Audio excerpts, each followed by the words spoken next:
Welcome back to Hannity. My next guest says terrorism and repression of women and the persecution of people of different faiths are all part of an ideology that is embedded in Islam. And she says that the only way to put an end to it all is to reform the Muslim religion. She's a New York Times bestselling author whose brand new book, Heretic, Why Islam Needs a Reformation Now, is on bookshelves today. She's in studio. Ayaan Hirsi Ali, how are you? Great, thank you. You Thank say you, that Sean, for having me. Islam is not a religion of peace. I say that I'm an Islamophobe. You know for a fact that it's not a religion of peace. Why do you say that?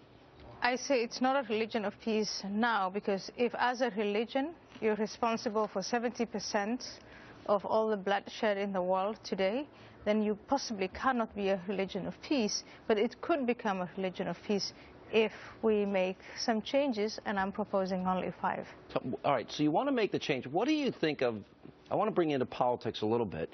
Hillary Clinton takes money, countries like Saudi Arabia, women can't drive, can't vote till 2015 for the first time, can't be seen in public without male relatives, the morality police.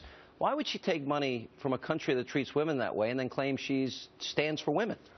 So what I want to do is stay away from politics, but stay in politics. Stay out of politics. I want to stay out of the whole presidential. Doesn't that say something, though? Well, what it says is, in the past, the United States of America, regardless of who was in the White House, who was in Congress, we were allying ourselves with despots. We were allying ourselves with people who wanted us in harm's way, who were saying the worst things about the United States of America, and that now we need to change that. Women in particular are treated like property. Absolutely. Treated horribly. Yeah. Okay. And this is all women under Islam?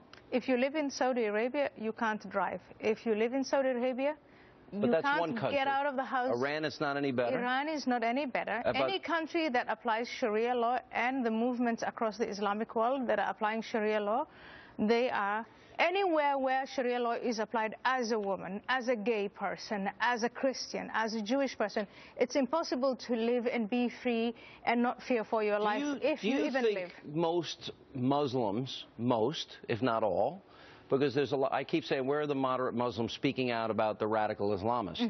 I think there's too few voices. Yeah. Do you think that's because people believe silently, maybe they don't involve themselves, but silently they agree with the radical interpretation? I just think the term moderate is completely and utterly useless, and that's why I use these 3 different terms. It's you either follow the Prophet Muhammad and the Quran in that example in Mecca, in Medina, or you become a dissident, a heretic, somebody who wants to reform. An apostate. An apostate, whatever label they want to put. The penalty for which is death.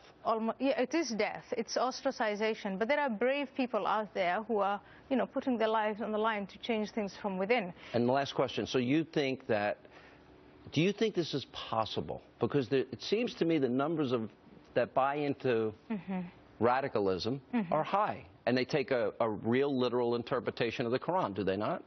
I'm a brand new American. I'm an optimist. 1989 happened. We defeated National Socialism. We defeated communism. Protestants and Catholics are at peace with one another. If you believe in that human story, you will believe in the human story of an Islamic Reformation. And as Americans, I think we need to lead that. All right. The book is fantastic. Thank you for being with us. Appreciate your time. Thank you.